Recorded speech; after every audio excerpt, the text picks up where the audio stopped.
Hello बच्चों, आज हम जो अध्ययन करेंगे वो करेंगे कि विद्युत जो क्षेत्र होता है वो क्या है।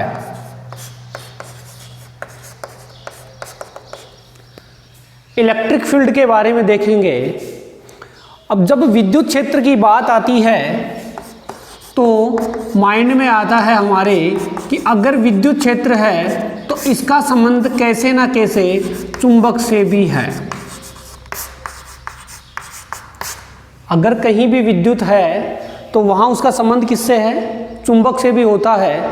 अब उस चुंबक से जब वो संबंध है तो हम पहले चुंबक से जो संबंध है उसको देखते हैं। देखो, चुंबक होती क्या है? चुंबक के बारे में हमने बहुत पढ़ा भी है, देखा भी है, और हम बचपन में बहुत बार चुंबक से खेले भी हैं, बहुत से प्रयोग किए चुंबक से। खेल ही खेल में जब हम बच्चे थे तो उसके बहुत प्रयोग करते थे कि चुंबक को बड़ा मज़ा आता था कि चुंबक को चुंबक के पास लाते तो कभी तो वह दूर जाती, कभी वह दूसरी चुंबक को क्या कर लेती, उससे चिपक जाती। किया है ये प्रयोग कि अगर हम चुंबक को चुंबक के पास लाते तो वह कभी तो उस चुंबक से चिपक जाती और कभी वह क्या होती, दूर हो जाती। चिपकने का मतलब आकर्षित होना, तो मतलब यहाँ n ध्रुव है और यहाँ भी n ध्रुव है, तो चुंबक चुंबक की समान ध्रुव होती थी तो वह चुंबक दूर जाती थी और हमें लगता था कि पता नहीं ये क्या हो रहा है। आनंद आता था, खेलते थे कि इस चुंबक को मैं भगा रहा हूँ इससे। अगर बच्चों कभी कभी क्या होता, n ध्रुव के पास यदि s ध्रुव आ जाता तो वह चुंबक क्या हो जाती, चिपक जाती, एक दूसरे के पास आ जाती, एक दूसरे के क्या होती, पास आ जाती। n की जगह अगर s होता, यहाँ भी s होता, तो भी इनके बीच में क्या होता, प्रतिकर्षण बल लगता और वो उससे क्या होती, दूर चली जाती। ये हमने बचपन में जो खेल खेले हैं उसकी बात कर रहा हूँ। तो चुंबक कभी पास आती, कभी दूर जाती। बाद में जब हम बड़े हुए तो हमें पता लगा समान समान ध्रुव थे तो वहाँ प्रतिकर्षण हो रहा था, जहाँ असमान ध्रुव थे वहाँ आकर्षण हो रहा था। अब बात आती है कि ऐसा कहाँ तक होता था। एक घर में हमारे दो कमरे हैं, मान लो एक कमरा यहाँ है और दूसरा कमरा यहाँ है। हमने एक चुंबक यहाँ रख दी और एक चुंबक यहाँ रख दी। कभी ऐसा हुआ क्या कि दोनों कमरों में जो चुंबक रखी थी वो अपने आप ही एक दूसरे के पास आ गई, जबकि यहाँ तो आ रही थी, यहाँ एक दूसरे को आकर्षित कर रही थी। क्या कभी एक घर में हमारे दो कमरे हैं, दूर दूर रखी हुई है, कमरों की जगह अगर एक ही कमरे में दूर दूर रखी हुई है तो कभी हुआ कि वो अपने पास ले आए उसको अपने आप ही? ऐसा नहीं देखा होगा, क्योंकि क्या होता है कि एक निश्चित एरिया होता है, एक निश्चित क्षेत्र होता है। उस क्षेत्र में यदि ऐसा हो, वो चुंबक उसी क्षेत्र में आए तभी उसको क्या करेगी, वो आकर्षित या प्रतिकर्षित। मतलब ये जो चुंबक है, मान लो ये इसका ये एरिया है, इसके चारों ओर इतना एरिया है। अगर हम यहाँ चुंबक को रख रखे हैं कोई दूसरी चुंबक को, तो न तो ये आकर्षित होगी न प्रतिकर्षित होगी। तो अगर हम यहाँ रख दें इसको तो ये क्या होगी, यहाँ इस पर एक बल लगेगा, चाहे आकर्षण हो चाहे प्रतिकर्षण हो। तो ये जो इलाका है, जो ये इसकी बात कर रहा हूँ, वो क्या हो गया, एक निश्चित एरिया हो गया। उस एरिया में जब कोई चुंबक आती है तो उस पर कोई आकर्षण या प्रतिकर्षण बल लगता है। तो चुंबक के चारों ओर का वह क्षेत्र जहाँ कोई अन्य चुंबक आकर्षण या प्रतिकर्षण बल महसूस करे वो चुंबकीय क्षेत्र है। जिस क्षेत्र में वह आकर्षण या प्रतिकर्षण बल महसूस कर रही है उसको ही हम क्या बोलते हैं, चुंबकीय क्षेत्र बोलते हैं। जैसे हमारा घर है, हमारे घर के सामने एक निश्चित एरिया होता है कि ये हमारा क्षेत्र है, ये हमारा क्षेत्र है, दूसरा पड़ोसी है वो उसका क्षेत्र है। तो वो जो निश्चित एक एरिया कर लिया वो एरिया हमारा हो गया। जो घर के सामने हमने जो कर रखा है कि ये एरिया मेरा है वो हमारा है, डंडा वगैरह कुछ भी बना के हमने जो भी कर रखा है, जो भी हमने व्यवस्था कर रखी है वो एरिया हमारा है। उसी प्रकार चुंबक के आसपास का जितना इलाका है वो उसका क्षेत्र है। जहाँ कोई अन्य चुंबक आएगी तो वह आकर्षण या प्रतिकर्षण बल महसूस करेगी। तो क्षेत्र की बात हो गई। अब बात करेंगे कि विद्युत क्षेत्र होता क्या है, विद्युत क्षेत्र क्या होता है। तो ये एक एग्जाम्पल के रूप में मैं समझाने की कोशिश किया हूँ। अब बात करेंगे कि विद्युत क्षेत्र क्या है। देखो, ये कोई क्यू आवेश है और इस क्यू आवेश के चारों ओर ये इस आवेश का कोई ना कोई क्षेत्र है जिसका प्रभाव यहाँ तक है। किसकी बात कर रहे हैं, विद्युत क्षेत्र की। ये क्या है? कोई आवेश है जिसको हमने नाम दिया है Q। तो किसी भी आवेश के चारों ओर का वह क्षेत्र जहां यदि हम किसी अन्य आवेश को ले आए, ये जो क्षेत्र बना लिया, अगर हम यहाँ कोई आवेश ले आए, इस क्षेत्र में कोई अन्य आवेश ले आते हैं, तो वह आवेश वह जो आवेश लेके आए हैं वह कोई ना कोई बल महसूस करता है। बल चाहे आकर्षण प्रकृति का हो चाहे प्रतिकर्षण प्रकृति का हो, तो वह जिस क्षेत्र में आने के बाद वह बल महसूस करता है, वह उस आवेश का क्षेत्र कहलाएगा। उसको बोलते हैं विद्युत क्षेत्र। यानी इस आवेश का वह क्षेत्र, जितना एरिया इस आवेश का है, उस एरिया में यदि कोई आवेश आ जाता है तो वह आवेश उस एरिया में आने के बाद कोई ना कोई बल महसूस करता है, उसे ही क्या बोला जाएगा? इस आवेश का विद्युत क्षेत्र बोला जाएगा। क्या विद्युत क्षेत्र की परिभाषा क्या हो जाएगी?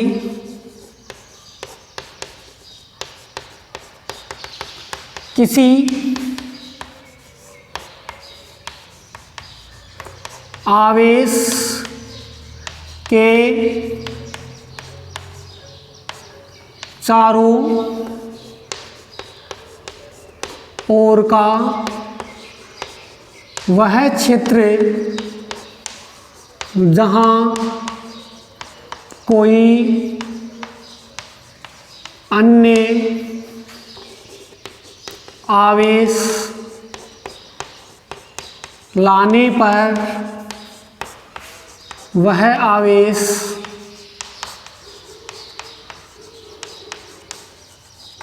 कोई न कोई बल महसूस करे, वह क्षेत्र विद्युत क्षेत्र कहलाता है।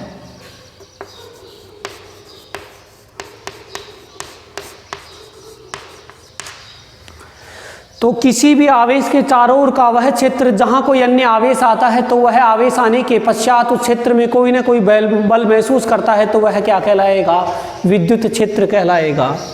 देखो बच्चों, यदि हमने यहाँ कोई आवेश रख रखा है, ये आवेश यहाँ कोई भी बल महसूस नहीं करेगा। मैंने अभी बोला कि हमारे घर में 2 कमरे हैं, दोनों कमरों में अगर हमने 2 चुंबकें रख रखी हैं, तो हमने कभी भी नहीं देखा होगा कि वो दोनों चुंबकें अपने आप ही एक दूसरे के पास आ जाए, क्योंकि एक चुंबक का एक निश्चित एरिया होता है, उस एरिया में आती है अगर कोई दूसरी चुंबक, तभी वह उस पर आकर्षण या प्रतिकर्षण बल महसूस करती है, या आकर्षण या प्रतिकर्षण बल उस पर लगता है। ये जो विद्युत क्षेत्र का जो एरिया है वो यही है, विद्युत क्षेत्र यहीं तक है।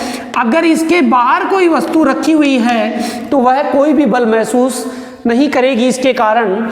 तो अगर इसी आवेश को यदि हम यहाँ रख दें, तो यह अगर यहाँ रख देते हैं तो यह आवेश है वो क्या करेगा?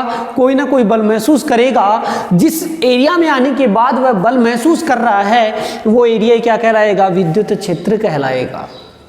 इसके चारों ओर का जो एरिया है वही क्या कहलाएगा? विद्युत क्षेत्र कहलाएगा। विद्युत क्षेत्र की बात कर ली, अब बात करेंगे विद्युत क्षेत्र की तीव्रता। कि विद्युत क्षेत्र की तीव्रता क्या होती है। तो विद्युत क्षेत्र की जब तीव्रता की बात करनी है तो देखो,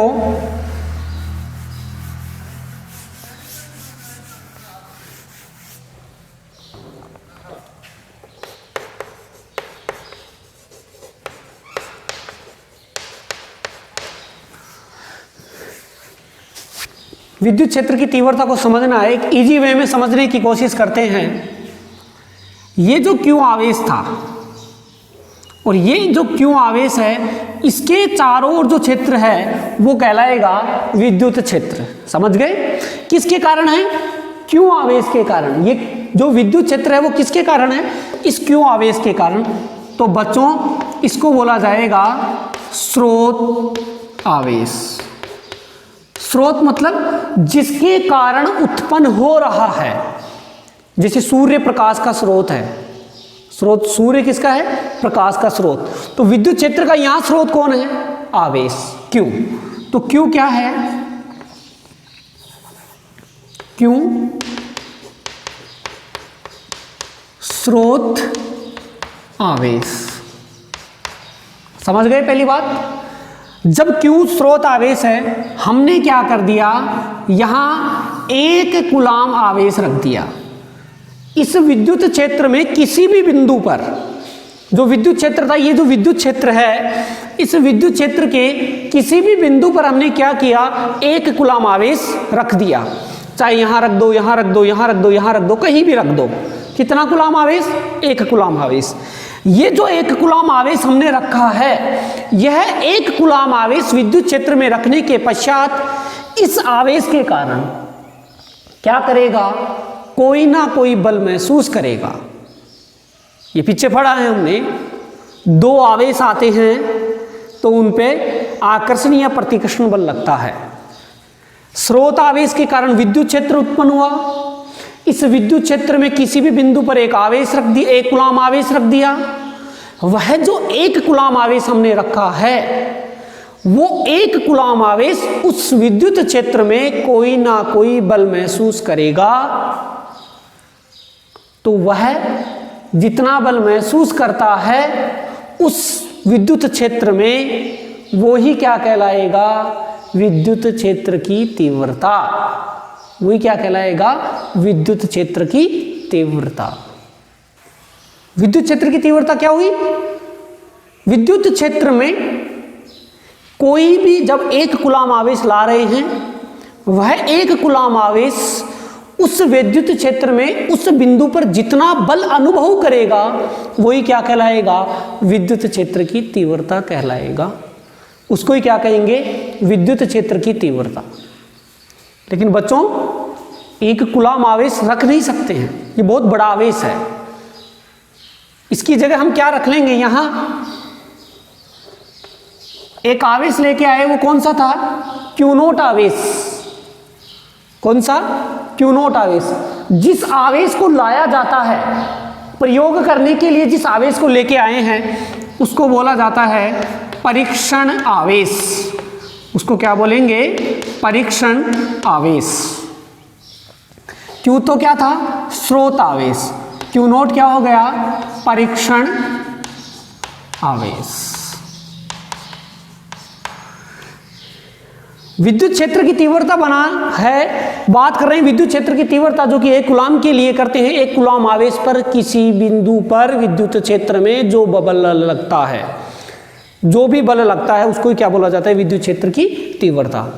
अब जो ये परीक्षण आवेश हम लेके आए हैं, हमें पता है इस पे एक बल लगेगा, और वो बल कौन सा लगेगा, समान समान है। कौन सा बल लगेगा, प्रतिकर्षण बल। और वो कितना लग गया, F। मिला दें इसको और इसको। हमने ये 2 बिंदु लिए हैं, हमने इनका फड़ा भी है। समान समान प्रकृति के आवेश प्रतिकर्षण बल लगेगा। तो ये जो Q0 आवेश है, वो कितना बल अनुभव कर रहा है, F बल। Q0 आवेश पर लगने वाला बल क्या है, F। बात किसकी करनी है, विद्युत क्षेत्र की तीव्रता क्या होती है, 1 कूलाम आवेश की। तो 1 कूलाम आवेश पर लगने वाला बल क्या हो जाएगा, F/Q0। और बच्चों, 1 कूलाम आवेश पर जो बल लग रहा है, उसी को क्या बोला जाता है, विद्युत क्षेत्र की तीव्रता, जिसको किससे लिखते हैं, E से। F/Q0 ये हमारे पास विद्युत क्षेत्र की तीव्रता का फॉर्मूला भी बन गया है। तो विद्युत क्षेत्र तो क्या है, वह क्षेत्र जहां कोई अन्य आवेश आता है, तो वह आवेश उस क्षेत्र में आने के पश्चात कोई ना कोई बल अनुभव करता है, वो कहलाएगा विद्युत क्षेत्र। जो आवेश विद्युत क्षेत्र उत्पन्न कर रहा है, उस आवेश को क्या नाम दिया गया है, स्रोत आवेश। विद्युत क्षेत्र की तीव्रता की जब बात करते हैं, तो विद्युत क्षेत्र की तीव्रता 1 कूलाम आवेश पे निकाली जाती है।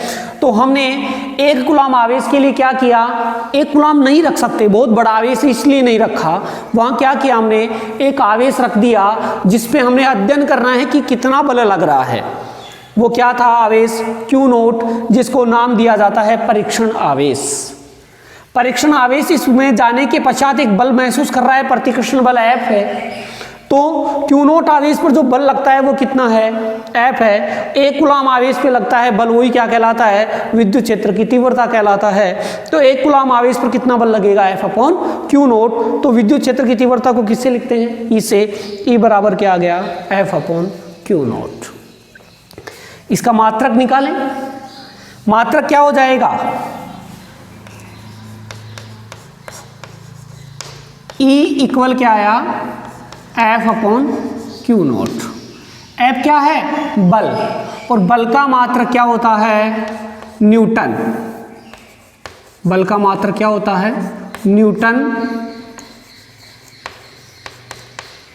प्रति कूलाम। मात्रक क्या हो जाएगा, न्यूटन प्रति कूलाम। किसका, विद्युत क्षेत्र की तीव्रता का मात्रक। विमा की भी बात कर लो,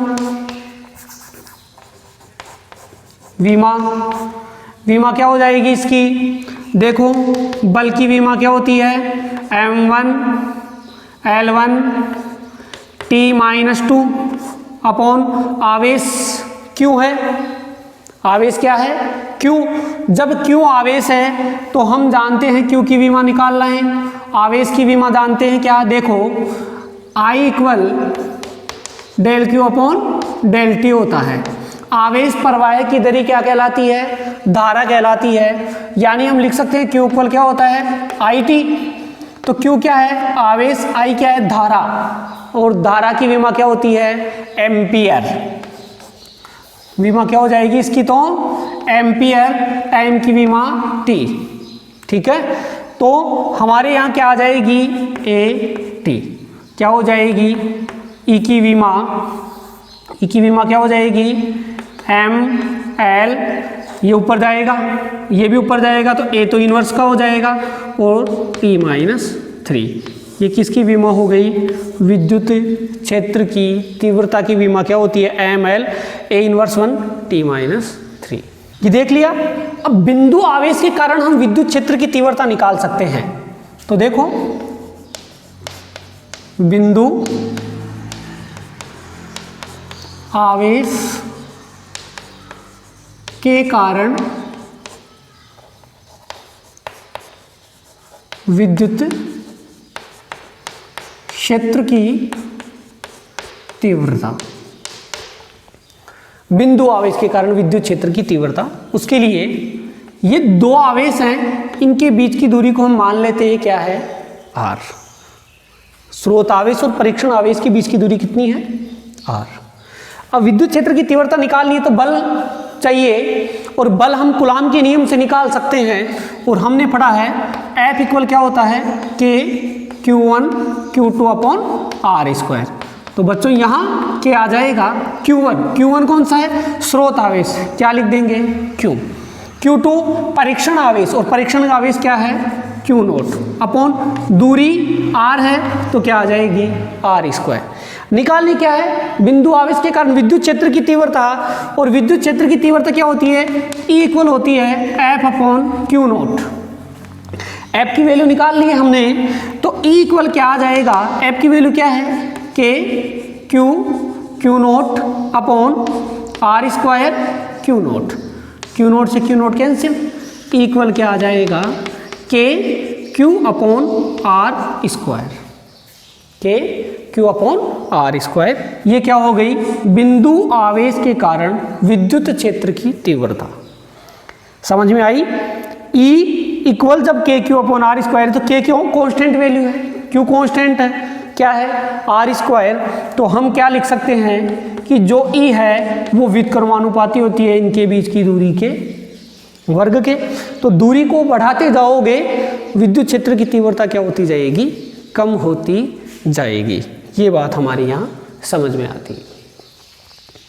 ये देख लिया आगे जो अब हम बात करेंगे वो करेंगे विद्युत क्षेत्रीय रेखाओं की, कि विद्युत क्षेत्रीय रेखाएं क्या होती है, कैसे बनाई जाती है, उन सब के बारे में। अब आगे जो बात कर रहे हैं वो क्या है, विद्युत क्षेत्रीय रेखाएं। देखो विद्युत क्षेत्रीय रेखाएं क्या है, पहली बात तो ध्यान रखना है कि ये वास्तविक है या काल्पनिक है। तो विद्युत क्षेत्रीय जो रेखाएं हैं वो वास्तविक नहीं है, ये रेखाएं क्या है, काल्पनिक है। ये केवल हम विद्युत क्षेत्र को समझने के लिए हम एक काल्पनिक रेखाएं बना लेते हैं, जिससे वो अच्छे से हम उसको एक्सप्लेन कर पाते हैं, अच्छे से उसको समझ पाते हैं। तो विद्युत जो रेखाएं हैं वो सभी विद्युत बल रेखाएं, चुंबकीय बल रेखाएं, ये क्या है, काल्पनिक बल रेखाएं हैं, जिनको हम क्या करते हैं अपनी सुविधा की दृष्टि से हमने इनको बना रखा है। तो हमने बना रखा है, कल्पना कर रखी है, इमेज बना रखी है माइंड में, तो हमने इनको क्या नाम दिया, ये सभी विद्युत क्षेत्रीय रेखाएं, विद्युत बल रेखाएं क्या है, काल्पनिक रेखाएं हैं, वास्तविक नहीं है। पहली बात। दूसरी बात, पहली बात हो गई काल्पनिक है।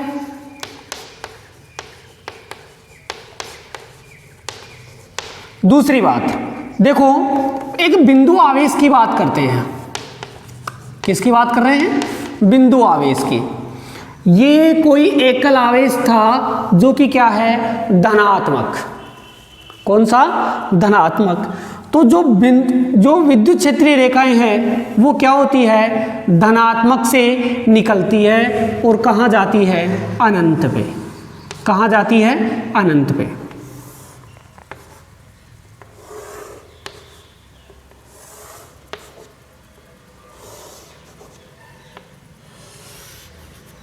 कहाँ तक जाएगी ये, अनंत तक। ये जो धनात्मक है, इसका मतलब हमने यहाँ क्या रखा है, कोई आवेश रखा है, वो क्या था, Q था।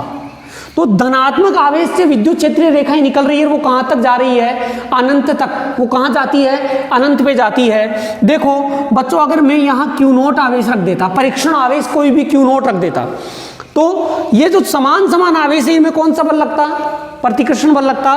तो इसके ऊपर किधर धक्का लगता, इसके इसी तरफ बल लगता ना। तो ये कहाँ जाएगी, अनंत की ओर। कहाँ जाएगी, अनंत की ओर। ये कौन सा है, बिंदु आवेश, एकल है ये, एकल आवेश, धनात्मक है। ऐसे ही यदि एकल आवेश होता और वो कौन सा होता, ऋणात्मक, वो कौन सा होता, ऋणात्मक आवेश होता, तो क्या करते हैं, धनात्मक से निकलती है, अनंत में जाती है। इसमें क्या होता है, अनंत से आती है और माइनस में क्या कर जाती है, प्रवेश करती है।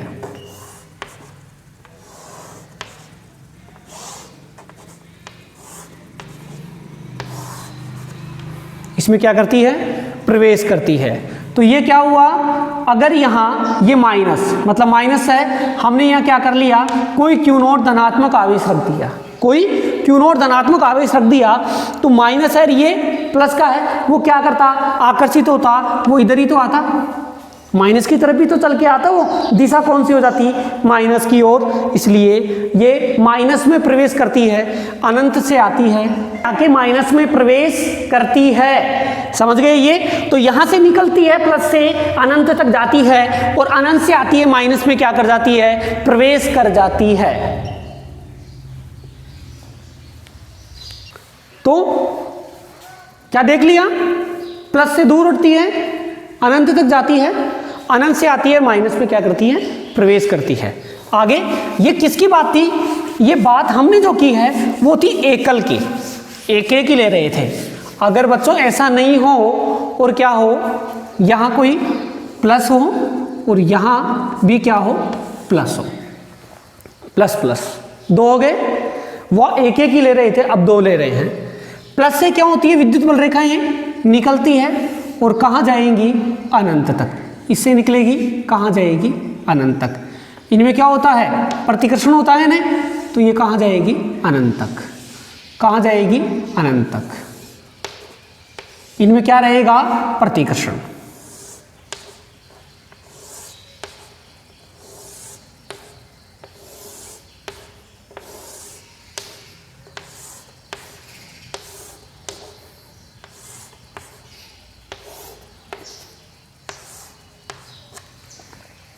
ये कौन सा हो गया? जब धन धन सजाती हो,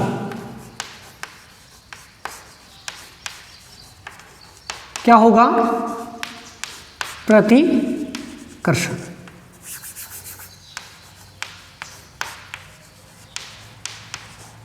इनके बीच में क्या लगेगा? प्रतिकर्षण लगेगा। ऐसे ही अगर यहां प्लस की जगह क्या होता? माइनस माइनस होता। प्लस की जगह क्या होता? यहां भी क्या होता? माइनस, यहां भी क्या होता? माइनस। तो माइनस में क्या होती है? प्रवेश करती है, अनंत से आती है और माइनस की ओर आती है। तो यहां क्या होता? विद्युत बल रेखाएं अनंत से आती और इसमें क्या कर जाती? प्रवेश कर जाती। अनंत से आती, प्रवेश कर जाती, अनंत से आती, प्रवेश करती।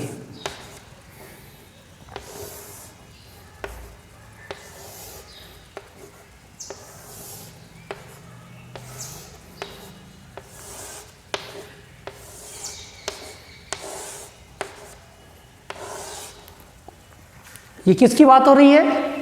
माइनस माइनस की। ये भी क्या है? सजातीय। और सजातीय में हमेशा क्या होगा? प्रतिकर्षण होगा। सजातीय है हमेशा क्या होगा? प्रतिकर्षण होता। तो प्लस प्लस देख लिया, माइनस माइनस।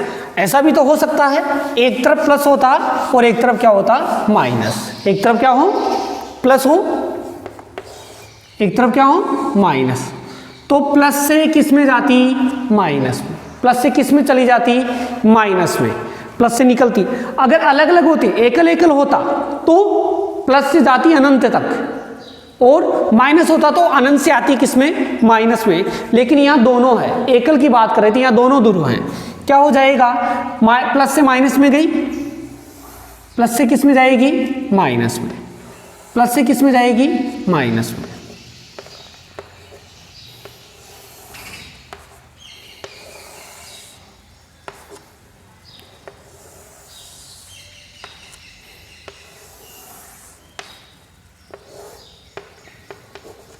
कहाँ जाएगी? इधर। इधर से निकलेगी, इधर क्या कर जाएगी? प्रवेश कर जाएगी। इधर से निकलेगी, इधर से निकलेगी, ये जाके यहाँ क्या करेगी? इसमें प्रवेश कर जाएगी। कब? जब एक तरफ प्लस होता और एक तरफ माइनस होता। आगे देखेंगे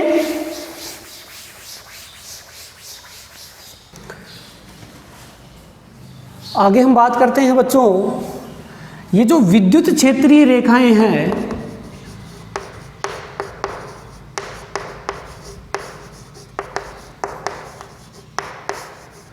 तो देखो ये कोई विद्युत क्षेत्रीय रेखा है। इस विद्युत क्षेत्रीय रेखा के हम कोई बिंदु की बात कर ली कि एक बिंदु यहाँ है, एक यहाँ है, एक बिंदु यहाँ है, एक बिंदु यहाँ है, एक बिंदु यहाँ है।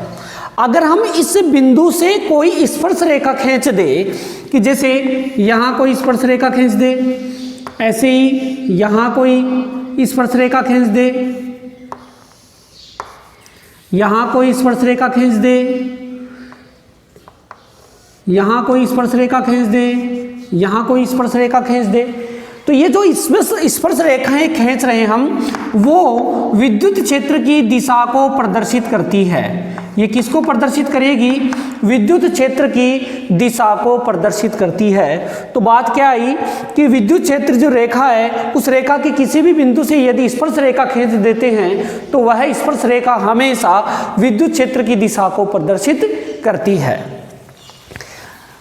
आगे नेक्स्ट बात करते हैं, ये जो विद्युत क्षेत्रीय रेखाएं हैं, जो विद्युत क्षेत्रीय रेखाएं हैं वो कभी भी एक दूसरे को काटती नहीं है। यानी एक रेखा इधर गई और एक रेखा इधर गई, तो ये जो बिंदु है ये क्या कहलाएगा? कटान बिंदु। तो लेकिन ये क्या होती है? कभी भी एक दूसरे को काटती नहीं है। काटती क्यों नहीं है? देखो यहाँ क्या बताया, ये स्पर्श रेखा, यहाँ विद्युत क्षेत्र की दिशा, ये भी विद्युत क्षेत्र की दिशा, ये भी विद्युत क्षेत्र की दिशा। तो अगर ये काट दी है तो ये जो बिंदु है, यहाँ से हम दो रेखाएं खींचेंगे तो एक रेखा इधर चली जाएगी और एक रेखा इधर। मतलब विद्युत क्षेत्र की रेखा एक ही बिंदु पर कितनी दिशाएं हो गई? दो। अगर दो विद्युत क्षेत्रीय रेखाएं एक दूसरे को काट दी तो कटान बिंदु पर कितनी दिशाएं हो गई? 2, जो कि कभी संभव है क्या? कभी भी संभव नहीं है। एक ही बिंदु पर अगर दो स्पर्श रेखाएं हमने खींच दी, दो बिंदु आ रहे हैं, दो दिशाएं प्राप्त हो रही है, तो ये स्थिति कभी भी संभव नहीं है। तो विद्युत क्षेत्रीय रेखाएं कभी भी एक दूसरे को काटती नहीं है, ये कभी भी एक दूसरे को काटेगी नहीं।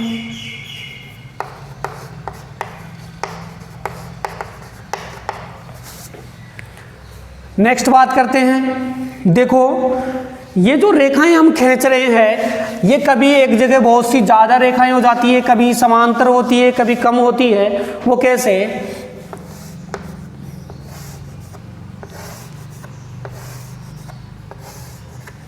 ये क्या है? विद्युत क्षेत्र की दिशा। ये जो रेखाएं मैंने खींची है, आप देख रहे होंगे, ये क्या, ये दिशा में एक ही है कि अलग अलग है? हमें पता लग रहा है दिशा ये इधर ही है, इनकी दिशा में क्या है? एक ही है, दिशा एक ही। अब परिमाण की बात करो, परिमाण का मतलब इनके बीच की ये जो दूरियां हैं वो लगभग क्या है? सब में समान है। तो परिमाण में भी क्या है? परिमाण में भी क्या है? यहां समान है। दूसरी बात,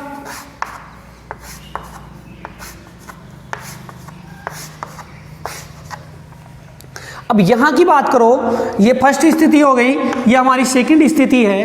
देखो इन सब की दिशा एक ही तरफ है, तो हम क्या कहेंगे? दिशा एक ही है। दिशा तो क्या है? एक ही है। लेकिन क्या परिमाण में समान है? नहीं। देखो इनके बीच की दूरी और इनके बीच की दूरी अलग अलग हैं, तो दिशा तो एक ही है, लेकिन परिमाण में क्या है? परिमाण में असमान। परिमाण में क्या है? असमान। ये बात हो गई। और देख लो एक दो।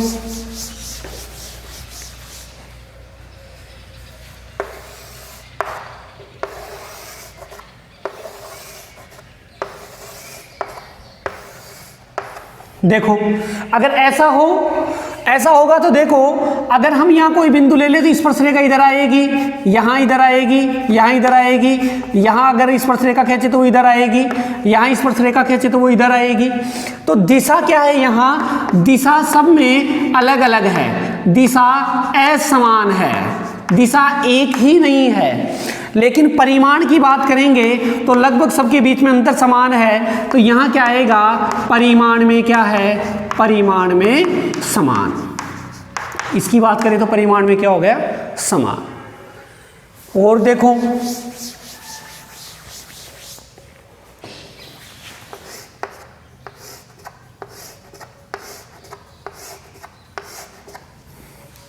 ये क्या है? विद्युत क्षेत्रीय रेखाएं हैं। यहां घनत्व की बात करें एक तो, और एक घनत्व ज्यादा कहां है? घनत्व ज्यादा है। घनत्व क्या है? यहां ज्यादा। यहां घनत्व क्या है? घनत्व कम है। तो विद्युत क्षेत्र की तीव्रता ज्यादा कहां होगी? जहां घनत्व ज्यादा होगा वहां विद्युत क्षेत्र की तीव्रता भी क्या होगी? ज्यादा। जहां घनत्व कम होगा वहां विद्युत क्षेत्र की तीव्रता भी क्या होगी? कम होगी। इसी को दूसरे रूप में भी हम समझ सकते हैं। वो कैसे? देखो